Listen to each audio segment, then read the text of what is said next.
Quarterfinals for KNC 2012. Before I start the debate, I'd like to have a couple of announcements for the audience. If you want to leave the room, that's fine, but only after a speaker finishes his or her speech, okay? So try not to walk in and outside in the middle of the speech unless you have a really serious emergency, okay?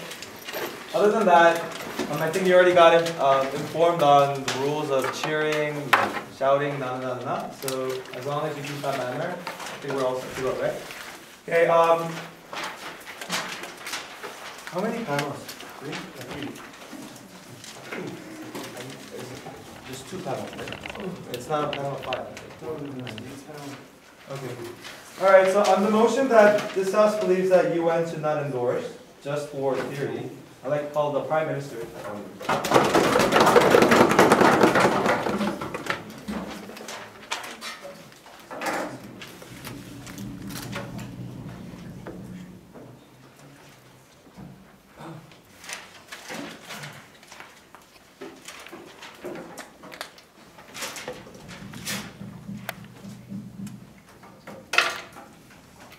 Mr. Chair, what the affirmative side says in today's debate is that when the United Nations, one of the biggest, largest, and international organizations in today's society, is actually controlled by a powerful 5 nations of the United States, United Kingdom, Russia, China, and France. When those individuals actually control the kind of ideas on when war can be justified and cannot be justified, we believe that this within itself is a very big problem on the affirmative side. Therefore, we stand firm on the stance in saying that the United Nations should not support the idea of war itself. We don't necessarily believe that when every single time the United Nations engages upon the just war theory, they actually say that a specific war is justified. We contend upon that idea, and we believe that the United Nations should not support the idea of war within itself. Therefore, the model that we propose is that, if, for example, in the case of the United States engaging in Afghanistan, they did not have the consent of the United Nations. We believe that the United Nations has a bigger role in actually mediating the kind of conflicts that we see within the status quo. And therefore, if the United Nations wants to sanction the United States, then fine with that. We don't like the idea of war, a different country going to a different country. We believe that the United Nations should stand firm on their stance at the end of the day.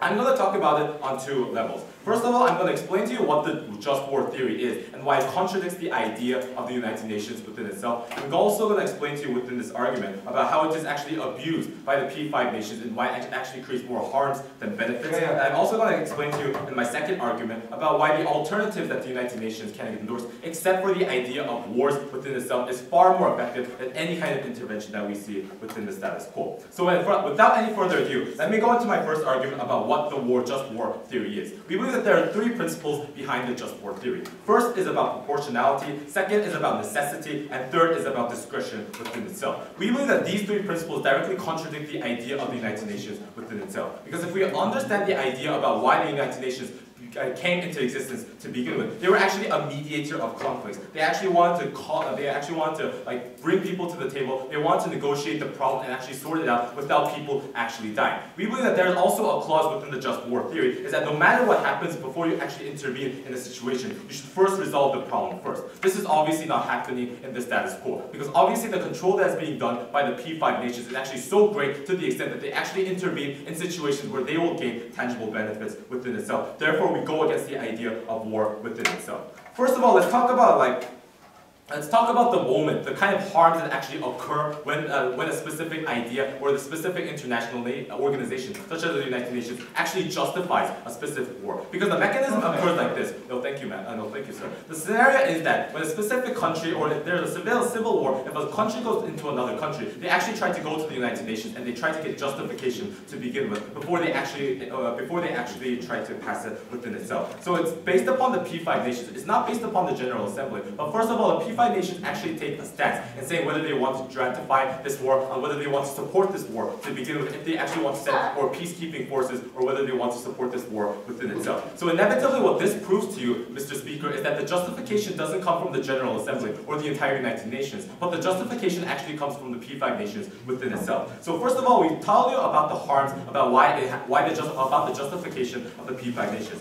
First of all, we believe that there's no proportionality whatsoever, because the moment that you actually go into a war is the moment where proportionality is actually obliterated because of the idea that you don't want, because the fundamental principle behind proportionality is that you do not want to kill the wrong people. You do not want to kill the civilians. You only want to kill the bad guys, or in the case of Afghanistan, they want to kill Saddam Hussein. We believe that on that sense, well, the moment that war actually happens directly contradicts the idea of proportionality, because obviously people die, infrastructure is destroyed, civil wars occur when there's a specific power vacuum. The sales of arms within itself actually exacerbates the status quo, and it exacerbates the amount of people that are actually killed within that specific scenario. We believe that in any war situation, there's no proportionality whatsoever, directly contradicting the idea of the United Nations within itself. Secondly, we believe that we believe on the second idea about necessity. Because when we see a lot of case scenarios in which the United Nations justify a specific war, there's a lot of case scenarios in where a lot of the P5 nations directly vetoed against a specific idea because they did not want to intervene in this specific situation. Even if we see recently on the situation of Syria, the European Union directly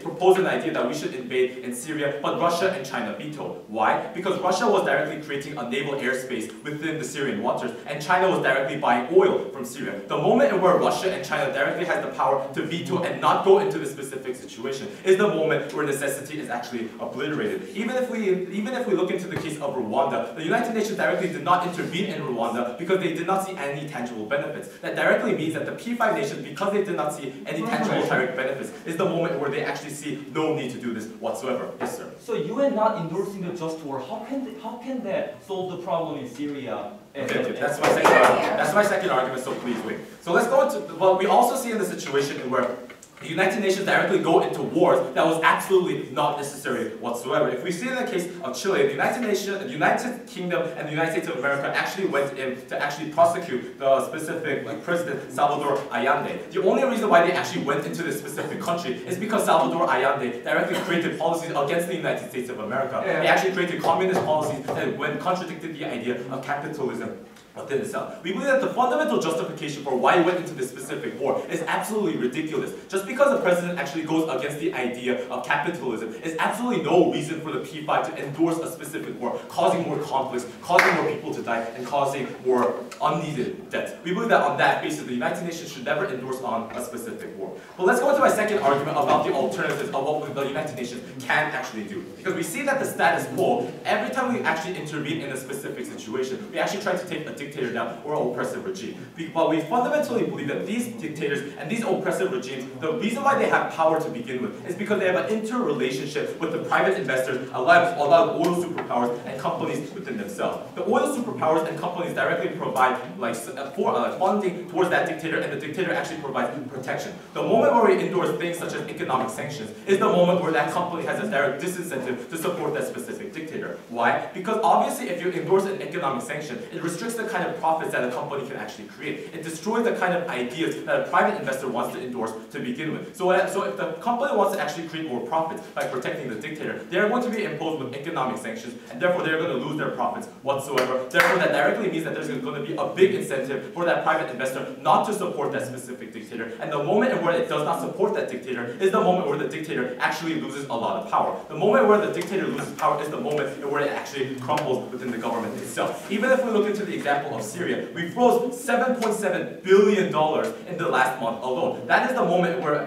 the Turkey government had directly said that the Syrian government is going to pull down and actually collapse within 4 months. We believe that economic sanctions are far more better on our side now, and the alternative is far more better because inevitably we save more people, and we believe that it does not contradict the ideas of the United Nations.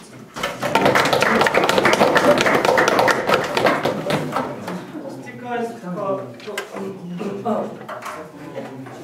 has to talk for 7 minutes. Sorry.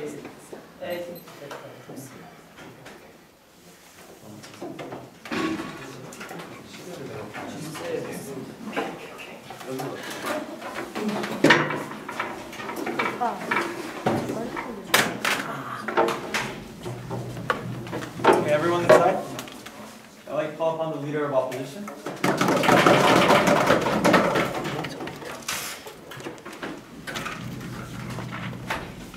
Thank you, Mr. Speakers, and thank you, ladies and gentlemen. Before I go on to anything, it all comes down to one question. What are they exactly trying to pursue at the end of the day? You see, what the question is, they have analyzed the problems regarding the P5 and how they are abusing their power and how the UN is not coming to a consensus. Well, the thing is, we also believe that the UN also has certain problem issues with its power, and it's been considered a paper tiger. So that's exactly why we need to implement certain binding categories that stand under absolute moral values that actually justify the war to make sure that the status and stance of the UN is secured in the very first place. That's exactly the stance we are standing on right now. But before I go on to the conclusion, why it is consistent with the stance of the UN and why it makes a better society overall, let me please go on to repeating some of the points made by the Prime Minister. Well, first of all, he came up and analyzed the problem saying that the P5 nations are so powerful that they can abuse the situation so far. But let's take a deeper look at the status quo. First of all, the P5 nations have conflicts within themselves already. The situation is that it is not simply lenient towards them dominating the entire United Nations, because there is also a power struggle within the P5 nations themselves. So that's exactly the reason why our category of absolute category of a just war can actually help unify certain situations, because there is a certain standard to follow within these procedures.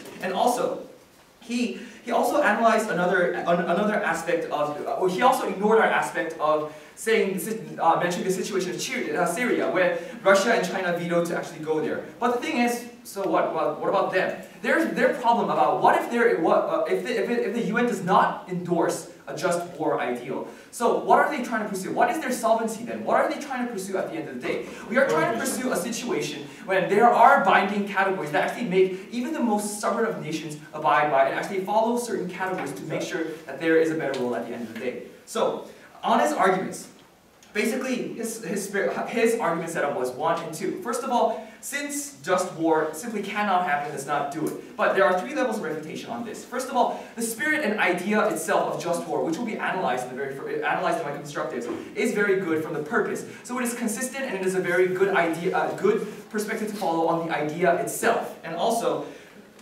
the thing is, as I mentioned before, because there is a conflict and there is no consistency within the P5, there has to be a certain line or stance of consistency, which will be these just wars. And also, the thing is, not endorsing just wars and leaving it to this anarchic stance is actually opening more rooms of abuse and conflict for these P5 nations. All in all, the problem analysis they have made is actually being solved by our proposal, our side of the debate. Now, before I go on, now let me please proceed on to, and also he mentioned the aspect of economic sanctions. Well, first of all, the thing is, let's take a quick look. His question about conflict was the veto of the P5, but it's not exclusive to economic sanctions as well, because if the P5 veto on economic sanctions, it also does not apply. So that's the very basic problem. Their problem analysis and their solvency simply does not match. We're proving to you that a consistent stance actually brings upon a consistency in ways to follow certain procedures and pursue a better society overall. And also, he analyzed the situation of dictators and aspect, but we believe that there is a consistent stance in pursuing and entering these nations and saving the people within these people, pursuing the absolute moral values that have been made a consensus on within the global community is something that we should pursue in the very first aspect. Now let me go on to my arguments. Now, as the leader of opposition will bring upon to you the characteristics of UN, why UN should actually embrace this value out of all the other organizations, and also what kind of further benefits will stem out. And our third argument made by our deputy leader of opposition will elaborate on why it is more efficient for the UN to actually embrace this value, the efficiency argument. Now, first of all, let me go on to, no thank you sir, now let me go on to the argument of the UN. First of all, what is the UN exactly? It is an organization that has a conviction for world peace, a conviction to make the world a better place where certain values are secured. And is it receiving support from the countries? Yes, because the situation is, before the UN, it was an anarchic state where there was a very big power struggle amongst nations. But through the hard way, through conflict and wars, we learned that it was not the way to go. So we believe that there are certain rules to abide by, and certain standards to apply, and certain principles that must be secured at all costs. And those principles abide on the very, very basic moral principles, such as basic human rights that we see in this situation. Now, since these countries had found a need for these coexistence, in a moment, sir, keep standing. We found that these countries needed to coexist and abide by certain ground rules in order for this to happen. And the organization that actually fueled this process was the United Nations. And yes, sir. You said that the just war theory is based upon very principled and very binding powers. One of the clauses of the just war theory is that the war must be for a just cause. What is a just cause under your definition? Thank you. That's exactly what's going to elaborate on my third level of analysis. Now, having said that, what we can clearly see from these former two levels of analysis is that the UN has a conviction for world peace. And now let me tell you how just war endorsed by the UN themselves is consistent with a very just cause. Because the United Nations, it has its convictions, it has its certain stance and values for setting up criteria regarding conflict. It's not going to like bloodshed for fun. It has a certain reason why it has conflict, and those reasons are on the basis of the ground rules, which are made on absolute moral values, which is human rights and justice and many moral values that we all in a global society concede to. So there is an absolute standard for these just wars, and if these wars are to happen, these are the situations where these most common values, such as human rights, are being abused in the very first place. So this directly leads to my final analysis. So since the UN pursues such basic values on principle and has certain categories for it, it is more efficient in pursuing the consistent stance of the UN, which is making the world a better place, which is efficient for the just war and subdues conflict within the P5 nations. Now, the second argument that I have to bring to you is regarding the benefits. Now, in the situations when just war has to be applied, as I mentioned before, it is a situation where human rights and basic moral values are being undermined. The UN has actually an obligation to make sure that these values are secured for the stability and the coexistence of the entire global society. So, to secure the more human rights in the long run, to secure basic moral values in the long run, at the end of the day, the UN has to pursue a certain binding force, certain categories which have a consistent stance with its nation to actually bring upon and end this conflict. So the benefit we can see from this situation is that, all in all, this practical implementation brings about the securing of the human rights in the very long run. So all in all, we clearly see that the problems analyzed by the government team are actually solved by our side of the debate. They have analyzed the problem, but it's not exclusive in this situation. We have proved to you why the UN is exclusive in taking this order and why they should actually propose this to bring upon a better consensus and all in all, a better world. Thank you. Speakers go for 7 minutes and 22 seconds. Alright, I'd like to call upon the Deputy Prime Minister, Mingeun.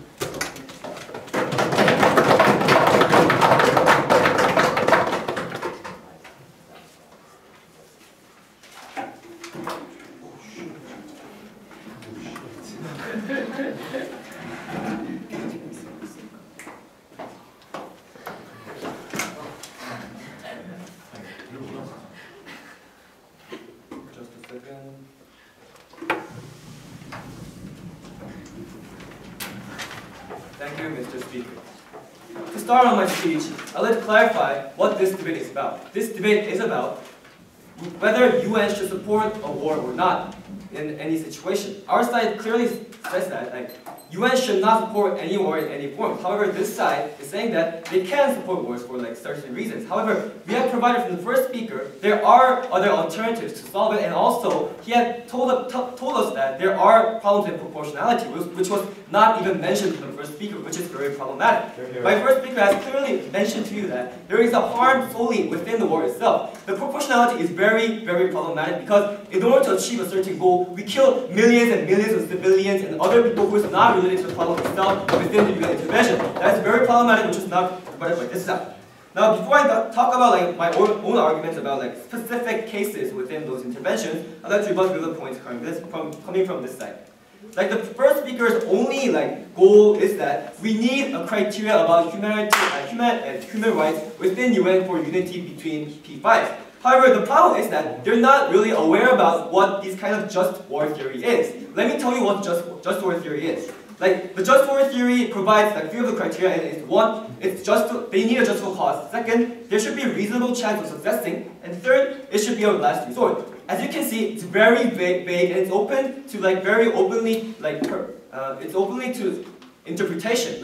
When those kind of criteria is provided, it's very easy for them to interpret in their own interest. And also, the second problem is that this kind of rule itself is created by the P5 with their own hands. These people create the rules in order to have this kind of open interpretations and use it as their own interest. This is very problematic, and also the problem with this, the other problem is that if they want a human criteria, we believe it is not needed in the status quo. We do acknowledge that human rights is very important and they need to live. However, like imposing these kind of just for war theories and saying that in certain criteria, in certain cases, you can actually go into a country and kill a lot of people is saying that we're actually disregarding the human rights itself. Because we're saying that human rights, on the one side we're saying that human rights is very important, however in the other side, in some cases human rights can be neglected and people can be killed in certain cases, according to our logic, according to their logic. So it's very problematic in that sense. Sir? Thank you. And also like, my third point of rebuttal is about like, why it should be like, they talked about like economical sanctions also cannot happen because like other countries will veto. However, let's clarify. Maybe they're not really aware about like what happened in like Libya and other countries. The problem is that although in Syria, Russia and China vetoed about the military intervention, however, they conceded the fact about the economical sanction. Why? The reason is that compared to military intervention, economical sanction has a much lower cost to the country. Like going into the country with like a huge size of armies and killing a lot of people has a lot of like cost for the country itself. However, just simply cutting off few of the lines coming from the Syrian government does not have like that much of a like tangible harm to the country itself. So it's much more likely to happen, and it's much more likely to like less veto on the agenda itself. So we believe economical sanction has the possibility, much higher possibility to happen itself, and it's very effective, as our first speaker explained, because these kind of dictators are supported by those kind of private corporations, and that's the only reason why they can like hang in those kind of desperate situations. So if you cut those kind of support down, we can solve them. Like what's your point now? No point? Sir, if you think saving humans are so important, how would cutting down on aid to North Korea help North Koreans? Because you're simply starving these people off. We're saying that, like, for a while, when we like make them starve and when the government makes them vulnerable to like outside, like those kind of maintaining stuff, we're saying that it's much more better than going directly into the country and killing civilians which are not related to the kind of dictators and the problem we're trying to solve. The proportionality issue, again, they're not rebutting those kind of points very clearly, so it's very problematic. Like moving on to my own ideas, talking about like why wars are like much worse. As my first speaker explained, the first harm was that we have more unnecessary wars because it's open to like openly like interpretation, and also he gave a lot of examples about like Chile and other countries like Guatemala, because they are the like real examples that these kind of P5 and UN actually took advantage of kind of vague criteria and went in for their own interest. We're saying like my argument will be about like more like exceptional and specific cases. When it comes to like, there are a lot of like, cases when we intervene. First of all, it can be humanitarian crisis, and other thing, like second thing, is can be about like weapons of mass destruction. In this case, we believe when the reason why actually we're intervening into this country is to stop them from making this kind of mass destructive weapons. However, the problem is that when at the time when we intervene, the kind of invention and like development of mass destruction weapons is already done. They already have those kind of capacities. The problem is that when we compare to the economic sanctions, when we intervene directly, we give a lot of pressure for them to actually accelerate and be more aggressive towards other international forces. If we kind of accelerate and make them to be more defensive against our world, it's actually giving them more incentive to like develop harder on these weapons. However, compared to that, when we have economic sanctions, firstly we have time. Like compared to like going like, millions of soldiers into the country, we give them like room to negotiate with other countries. If we give time and like cut off sources and talk to them, we have a much more possibility to go to a much more peaceful solution. So we believe it's very like beneficial, especially when it comes to weapons of mass destruction cases. And secondly, we believe the greatest problem coming from like this kind of intervention is that, as I mentioned, there is a like clear line in just war theory is that it should be the last resort. However, how can you clearly tell that this is the last resort or not? The problem is that when they have the solution called like military intervention or war, which is very simple and easy, the problem is that they're much more like possible to go for the easy solution instead of like cutting off those kind of economic sanctions. So really there will be a much lesser incentive to look for the most peaceful and the much better way to check these kind of countries. That's very problematic, and we do not want wars to happen because there's so many like harms and professional issues. So whatever I told you today, Mr. Speakers.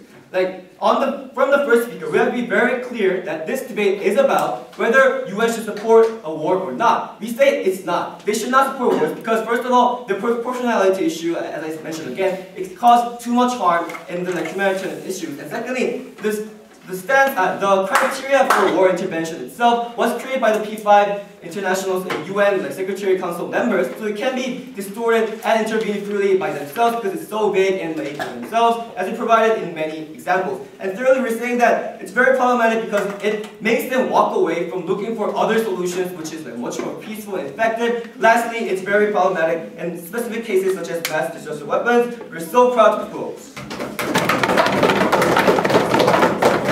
7 minutes and 26 seconds. I'd like to call upon the dialogue.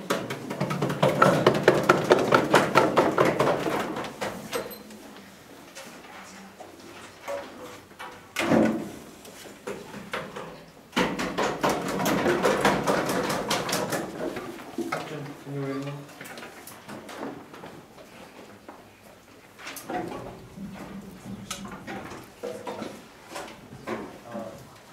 Can you just open the windows? 잠깐 기다려.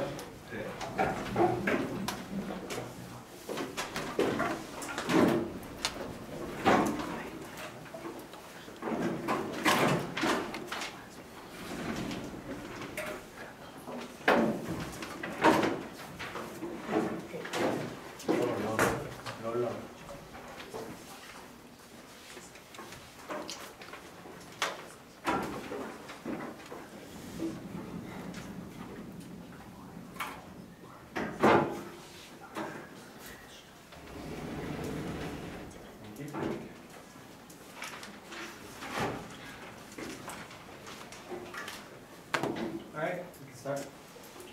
Mr. Speaker and ladies and gentlemen, we think that it is important for the United Nations at least to differentiate whether some kind of war is just or not just. Because, ladies and gentlemen, we think that under their model, they have, how will the people and we be able to see and differ the good war and bad war? Because, first of all, denying all the war is in the first place very unrealistic. And secondly, then, there should be at least some evaluation of the international organization, which is the United Nations, to say that this war is at least justified, and this war is not justified. Because United States, those P5 nations they blamed, are anyway going to war, whether UN endorses or not. Then, just we can see from the Afghanistan case, then we at least should have the moral basis and let the UN endorse this just war or not. That is the stance that we take today, and I will further elaborate in my argument about how purpose the United Nations is and how this differentiating this war, bad war and good war, fits to this purpose. Now let me move, before I move on to my analysis of my construction speech, please, thank you sir, please let me move on to the rebuttals they have made. So ladies and gentlemen, they come up here and talked about put very much of an emphasis on the importance of the alternative policy, which is an economic sanction. But first of all, please prove to us, and they also said that those kind of dictators in the Syria or North Korea have a lot of money and have a lot of power because of oil or because of money and because of economic power, so economic sanction will be effective. But ladies and gentlemen, first of all, please prove to us really that is the truth. Because if you take a look at the North Korean case, North Korea does not have oil. North Korea is economically very poor. But still they keep their regime and they are keeping a dictatorship. And how can the economic sanction will be able to solve this North Korean problem, which is also very harsh dictatorship. And secondly, people are, as our week has already pointed out, there are people who are dying. If we take the sanctions, then more people will die because not damaging the regime. So we think this is not a right solution in this purpose. Thirdly, they also talk about P5. They blame P5 because they abuse the power. However, ladies and gentlemen, economic sanction done by the UN is also decided by the P5. Then how they are blaming P5 and then now they say, oh, economic sanction is good, which is also done by P5. I mean, what kind of stance are they taking about P5? We want to question. Sit down, sir. Okay. Also, they talked about that. If we intervene, then it's the kind of weapons and mass destruction weapons is already developed in the first place before we go in. But we think that our response is that before they develop such weapons and mass destructive weapons, it is our timely manner to go into this so that we can solve this problem. And also, they also talked about how countries become defensive about this when these nations trying to intervene, try to cause a just war. But ladies and gentlemen, we think this view is too naive, because if we can solve this problem by any kind of peaceful way or economic way, they say, I mean, we can solve we think that we have already solved. We would have already solved this problem in North Korea or any kind of other problems happening in now. Just because we make them defensive does not justify the humanitarian crime again happening right now in Syria or in many nations. Because we think that some problems have to be solved by the military measure. We think we should support this UN should endorse some wars and should not endorse some wars. Now let me move on to my argument, constructive argument about this purpose of United Nations and how this differentiating just war and not just war is actually helping the purpose. So ladies and gentlemen, basically, as I has already proved to you, UN is established after World War II in order to actively deal with and engage problems that are going on around the world. So as UN doesn't have that much, however, the UN doesn't have that much power, or maybe as some people say, simply no binding power. It's criticized a lot that it's a paper or toothless tiger.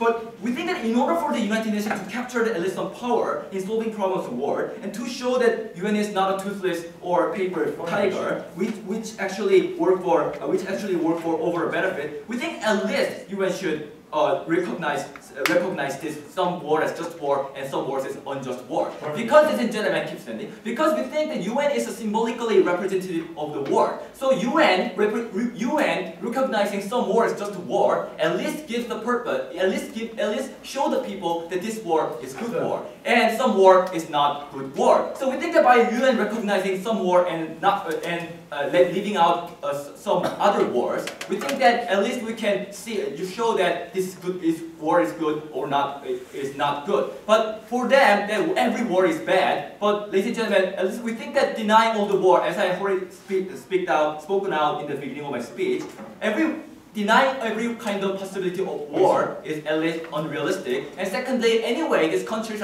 will try to wage the war, as you can see the Afghanistan case and Iraqi case. So we think that at least there should be a necessity for differentiating this just war and unjust war. Yes.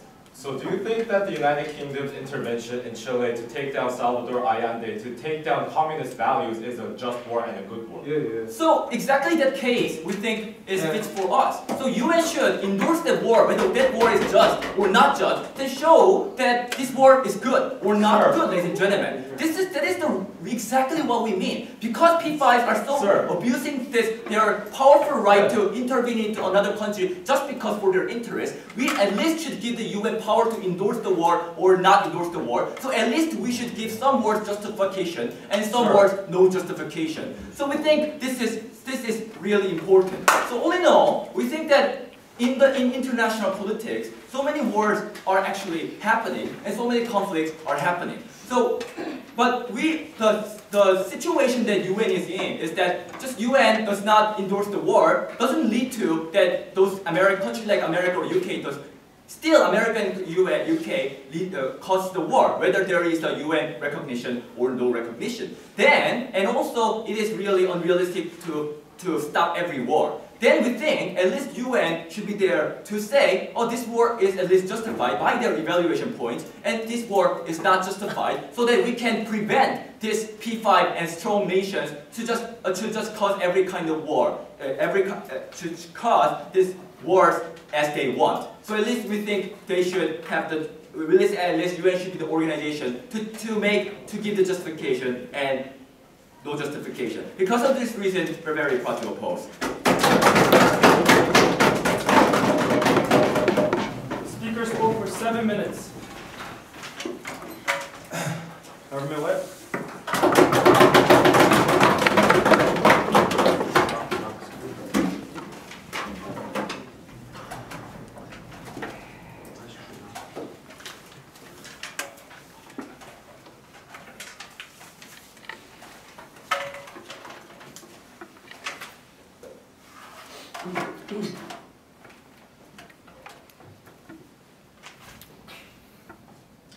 Now when it comes to the international security, especially when it comes to international security, they actually conceded to the basic premise of our argumentation, saying that P5 is the main actor that controls the actions of security actions that are unilaterally imposed by this idea. And under that premise, there's no way that they can make an argumentation based upon the idea that the binding clauses and the rules chosen by those P5 states actually is actually unilaterally beneficial for the entire nations as a whole. And yet the ideas of just war and unjust wars and the distinction between those wars, if the distinction is actually chosen upon by the states that actually act upon their own personal interests, is an idea that is unilaterally harmful to our society as a whole. And because of that, I have several reasons why to propose why their case actually fails. Well, if you look at the analysis of the leader of opposition and the deputy leader of opposition, it is actually essentially the same. It is just a change in wording that they have actually endorsed. And the purpose of the United Nations and the distinction, the way that you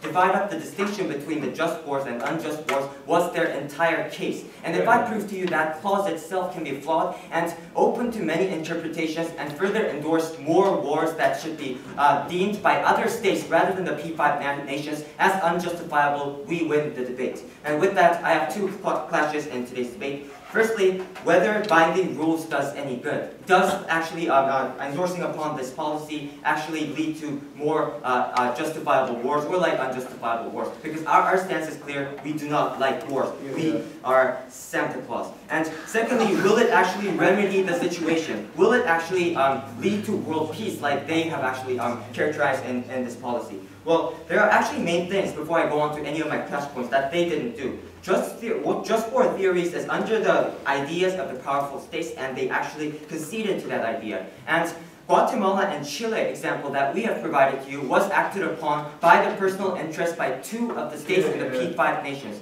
Therefore, if you draw the distinction based upon the P5 states, it is likely to act upon this policy that the Guatemala case and the Chile case will be legitimate under the clause of the distinction of the just war theory that is being under this debate. Therefore, the idea and the argumentations based upon those ideas and the rebuttals that arise from that idea does not make sense at all. It is simply rubbish. And just war theory, by definition, is not merely acknowledging certain distinctions between the wars. Sit down, man, later.